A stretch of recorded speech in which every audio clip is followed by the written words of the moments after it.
नमस्कार, मैं शकील साजिद। आप देख रहे हैं डीएन न्यूज प्लस का शानदार कार्यक्रम चर्चा है की शुरुआत आज हम कर रहे हैं हम सभी के गौरव छत्तीसगढ़ के मशहूर साहित्यकार और शब्दों के जादूगर कहे जाने वाले विनोद कुमार शुक्ल को शुक्रवार को उनके रायपुर स्थित घर पर हिंदी साहित्य का सबसे बड़ा सम्मान ज्ञानपीठ पुरस्कार दिया गया। ज्ञानपीठ के महाप्रबंधक आर्यन तिवारी उनके घर पहुंचे और उन्हें वाग्देवी की प्रतिमा और पुरस्कार का चेक सौंपकर सम्मानित किया। छत्तीसगढ़ के लिए बड़ा गौरव है क्योंकि पहली बार किसी छत्तीसगढ़ी साहित्यकार को ज्ञानपीठ मिला है। सम्मान मिलने के बाद विनोद कुमार शुक्ल ने कहा कि आज जब लोग कह रहे हैं कि हिंदी सहित कई भाषाओं पर खतरा है, उन्हें पूरी उम्मीद है कि नई पीढ़ी हर भाषा और हर विचार का सम्मान करेगी। उनका कहना था कि किसी भाषा या अच्छे विचार का खत्म होना असल में इंसानियत का खत्म होना है। बहुत बड़ी बात कही उन्होंने। कुछ दिन पहले छत्तीसगढ़ के स्थापना दिवस कार्यक्रम में प्रधानमंत्री नरेंद्र मोदी भी उनसे मिलने आए थे। तब उन्होंने कहा था, लिखना मेरे लिए सांस लेने जैसा है, मैं घर जाकर फिर लिखना शुरू करना चाहता हूं। तब वो अस्पताल में थे। विनोद कुमार शुक्ल ने बताया कि वे लंबे वक्त से बच्चों और किशोरों के लिए लिखते आ रहे हैं और उन्हें नई पीढ़ी से बहुत उम्मीदें हैं। उन्होंने आगे कहा, अच्छी किताबें हमेशा साथ रखनी चाहिए और किसी क्षेत्र में असली ज्ञान पाना है तो उस क्षेत्र के सबसे अच्छे साहित्य को पढ़ना चाहिए। आलोचना पर बड़ी सरल बात कही, अगर किसी अच्छे काम की आलोचना हो तो वही आलोचना आपकी सबसे बड़ी ताकत है। कविता की सबसे अच्छी आलोचना एक और अच्छी कविता लिख देना है। अपने तजुर्बे साझा करते हुए कहा कि जिंदगी में गलतियां, नाकामयाबियां और आलोचना मिलती है, लेकिन उसी बिखराव में कहीं ना कहीं कुछ अच्छा भी छिपा होता है। उन्होंने कहा, जब कोई साथ न दे तब भी चलते रहो। उम्मीद ही जीवन की सबसे बड़ी ताकत है। मेरे लिए लिखना और पढ़ना सांस लेने जैसा है।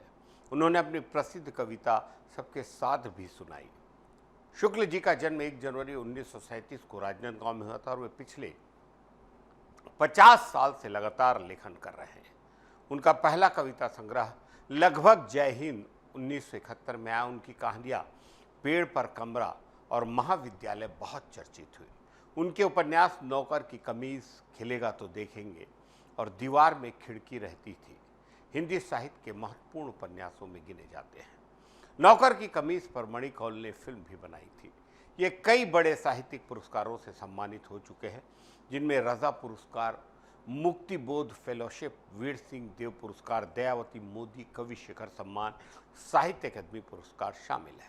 पिछले साल ही उन्हें पेन अमेरिका का अंतर्राष्ट्रीय नाबोको अवार्ड मिला और यह सम्मान पाने वाले पहले एशियाई लेखक हैं। उनकी कविताएं लगभग जय हिंद कविता से लंबी कविता आकाश धरती को खटखटाता है दुनिया भर में पढ़ी जाती है। बच्चों के लिए लिखी गई हरे पत्ते के रंग की पतरंगी और कहीं खो गया नाम का लड़का भी खूब पसंद की गई है। उनकी रचनाओं का कई भाषाओं में अनुवाद हुआ है। ज्ञानपीठ भारत का सबसे बड़ा सम्मान है साहित्य का। 22 भारतीय भाषाओं में लिखने वाला कोई भी लेखक इस पुरस्कार के लिए चुना जा सकता है। 11 लाख रुपये, प्रशस्ति पत्र और वाग्देवी की प्रतिमा दी जाती है। 1965 में शुरू हुआ था और पहला ज्ञानपीठ मलयालम लेखक जी शंकर कुरूप को मिला था। विनोद कुमार शुक्ल को यह सम्मान मिलना छत्तीसगढ़ के साहित्य और हिंदी के लिए ऐतिहासिक पल है। आगे बढ़ते हैं। राजधानी रायपुर में आज एनआईटी चौपाटी को आमाना का शिफ्ट किया जाना है, लेकिन इससे पहले ही माहौल काफ़ी गर्म हो गया है। शिफ्टिंग के खिलाफ कल रात 11 बजे से ही व्यापारी और जनप्रतिनिधि मौके पर बैठे हैं। उनके साथ कांग्रेस के पूर्व विधायक विकास उपाध्याय और कई स्थानीय नेता भी पहुंच गए और खुले तौर पर इस कार्रवाई का विरोध कर रहे हैं। उन्होंने धरने की वजह से रात से ही चौपाटी के आसपास माहौल तनावपूर्ण बना हुआ है। व्यापारियों का कहना है कि उन्हें शिफ्टिंग के बारे में अचानक बता दिया गया, जबकि पहले से कोई नोटिस या जानकारी नहीं दी गई।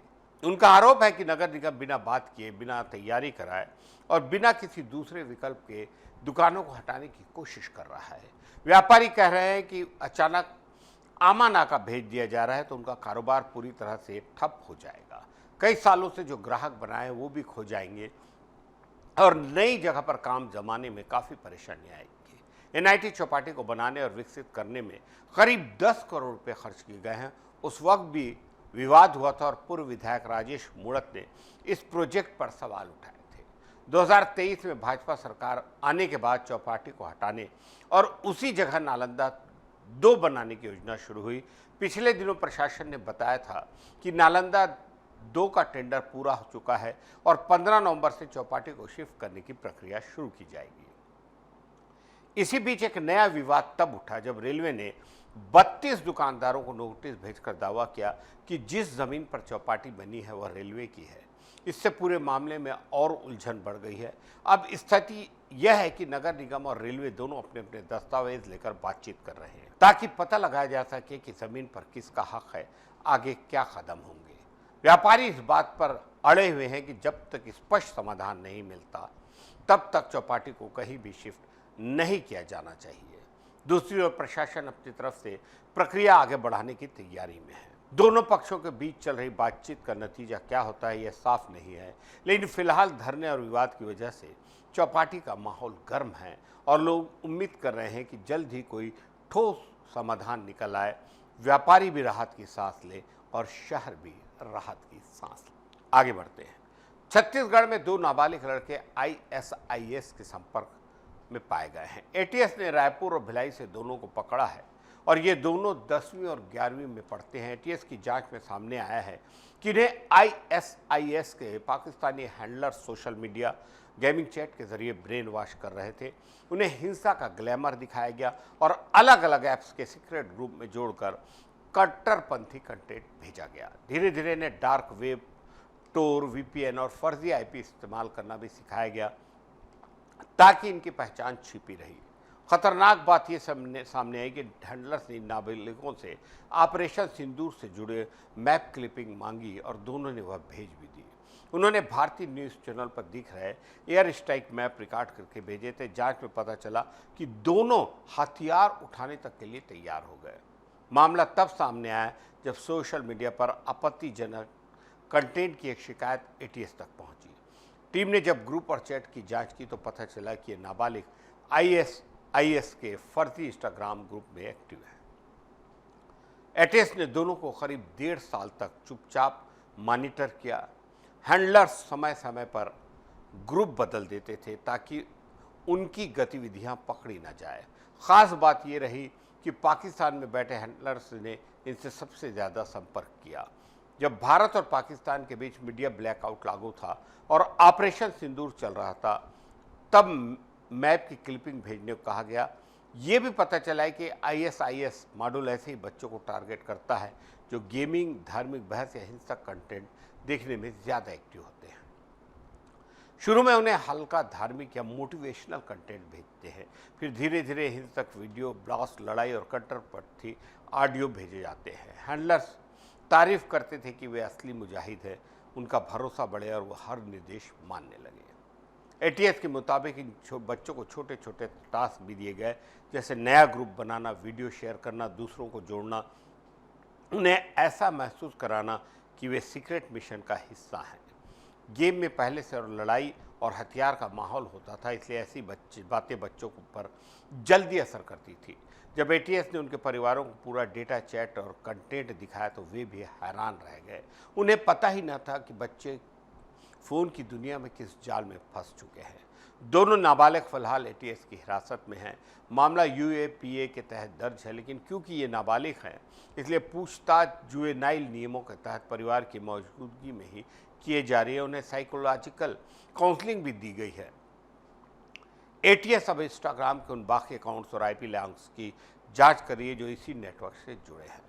मामला अभी जांच में है, बेहद गंभीर मामला है और हम तमाम जितने भी पेरेंट्स हैं, जितने भी माता पिता हैं, जितने भी उस परिवार के बड़े बुजुर्ग हैं, ऐसे सभी बच्चों पे हमें बहुत ज़रूरी है कि नज़र रखें।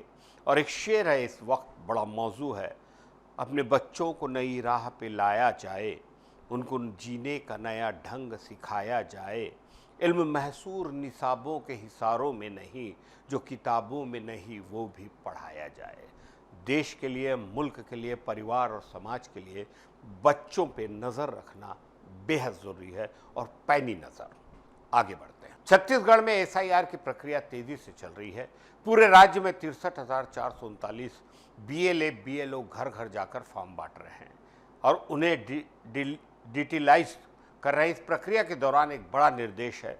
राज्य निर्वाचन आयुक्त यशवंत कुमार ने साफ कहा है कि अगर कोई मतदाता एसआईआर फॉर्म में गलत जानकारी देता है या गलत दस्तावेज लगाता है तो उसके खिलाफ कानूनी कार्रवाई होगी।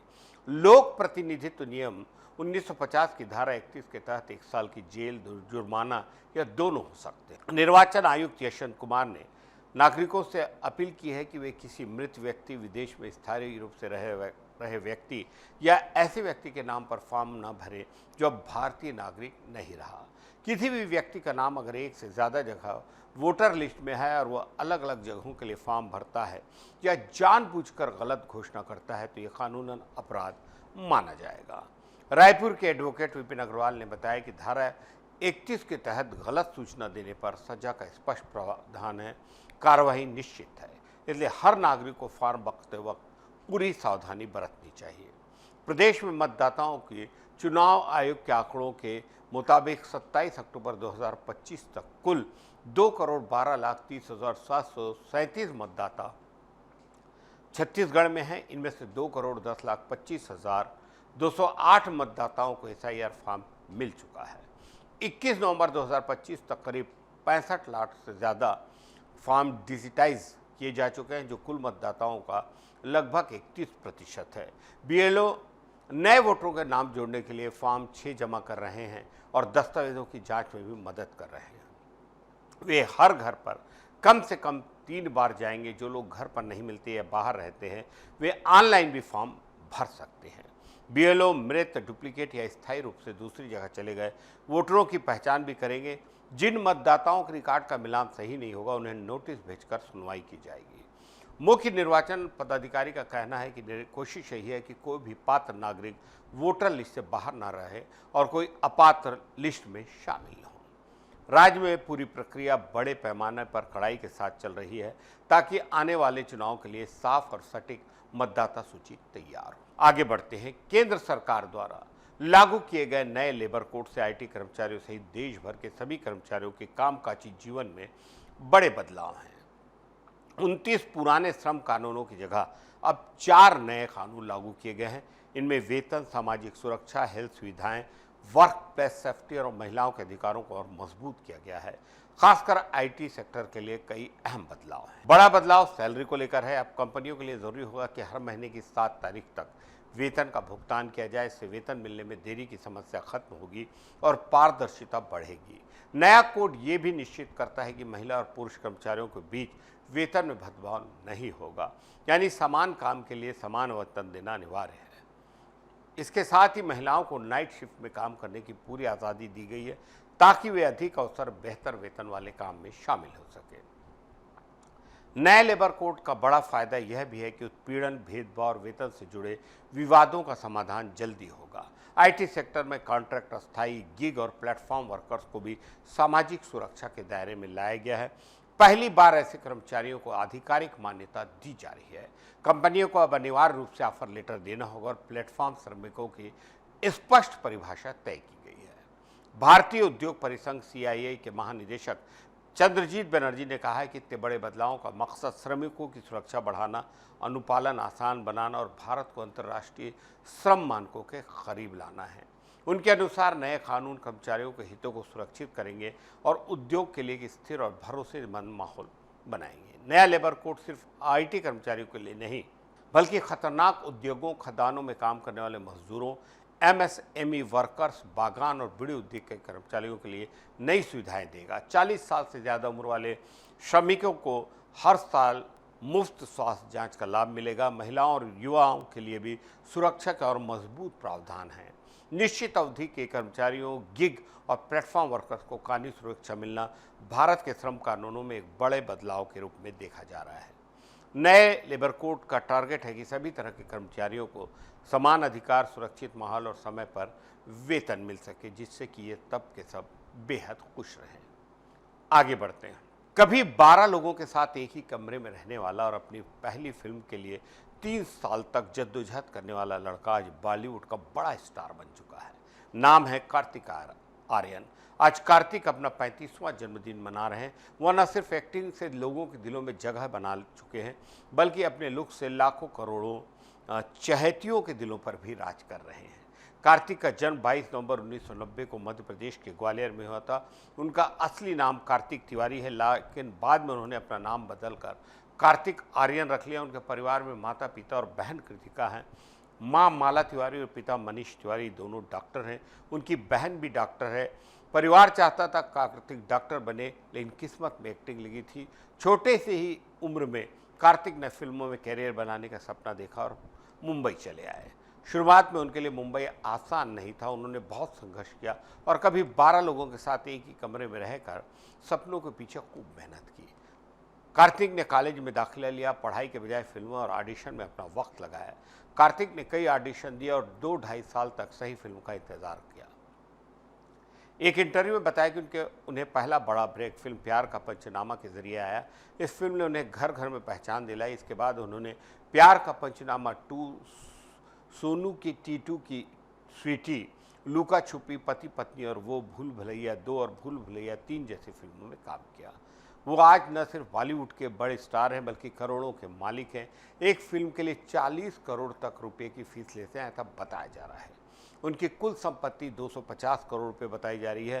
30 साल के संघर्ष से लेकर आज करोड़ों लोगों के दिलों पर राज करने तक कार्तिक की कहानी बेहद प्रेरणादायक है। आज के लिए इतना ही। इजाज़त दीजिए मुझे, शकील साजिद को। और आपको चर्चा है कैसा लगता है हमें ज़रूर बताइए। नमस्कार।